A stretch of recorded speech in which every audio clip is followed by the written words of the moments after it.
Good morning and welcome to SC21, celebrating 15 years since we started the programme. And I'm very delighted to say I'm joined by a face that many of you will probably recognise from those early days. He hardly needs any introduction, but I'm going to ask Russ to introduce himself. So, good morning, Russ. How are you? Yes, all good, thank you. And good to see you, Colin. Let me introduce myself, Russ Armitage, for those who don't know me. Back in 2005, I was the CPO at BAE Systems and was the initial chair of SC21 as we formed it. Well, welcome, and it's a bit of a, for those that have been around, it's a bit of a role reversal, because in days of old I was working in the programme office at SBAC with Russ in charge, so we meet again. So delighted to have you with us, delighted to say we're still here after 15 years.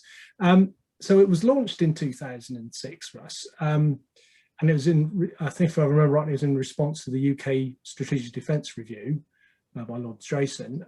So why 15 years later is the programme still relevant? I think it's more relevant than ever today.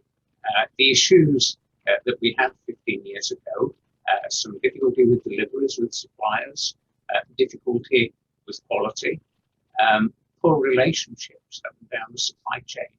I think that works more than ever these days because things are far more competitive. The scenario's changed since then. Actually, the number of primes has basically reduced, and actually the number of SMEs has increased. So there's a need for people to know each other more, to work better together, and continue doing that sort of work. So the platform that was laid back in 2005 is still extremely relevant and useful. So, as you've held many, as we know, you've held many senior roles. Obviously, in BAE is the one I particularly remember in terms of my career. So, what would you say to an aerospace and defence company considering joining SC21 in 2021? I think there are several aspects to that, Colin.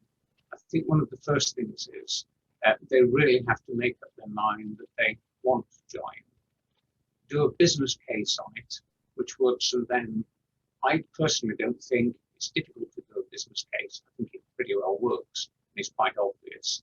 But I think you, as a business, have got to get over that hurdle, actually do it, and make certain that you can see what the key points are for you. And then if you join, to actually tick those up one by one and work through them and do that. And it then becomes very relevant. I think also it's, as we know, because the standards are high, it's a badge of honour, so it's a shortcut to a customer knowing that you're capable of doing certain things. Yeah, so it's certainly, you know, in days of old when I was a buyer, it's certainly one of those key things is that evidence of performance that as you say, that badge of honour brings.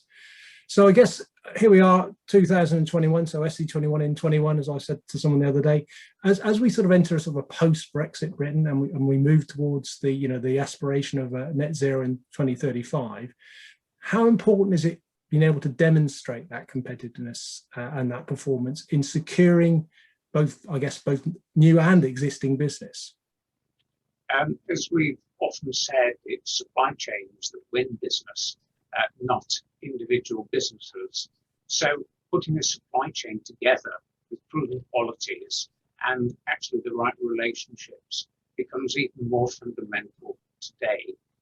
We've seen it in a lot of industries and some domestic ones that these days you need to be able to prove your supply chain right down to the bottom. There are many problems if you don't do that, and you get that publicity, you have issues, costs go up, etc. So that will become more so, more important, and people will be looking for that, customers, governments, etc., as time goes by.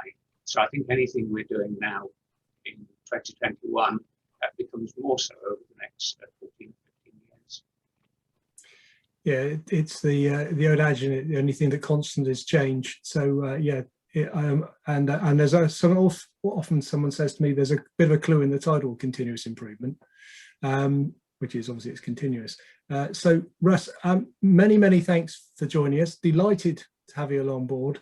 And who would have thought 15 years ago we'd be having this conversation Yeah. and it's saying what the merits of the program. I think it obviously reflects well on whoever set it up. Yes, and I think as a final word, Colin, here's to the people that have got gold, silver, bronze, message to them. Stick at it, everybody. It's a great program. Keep going. Thank you for giving me the time to talk, Colin.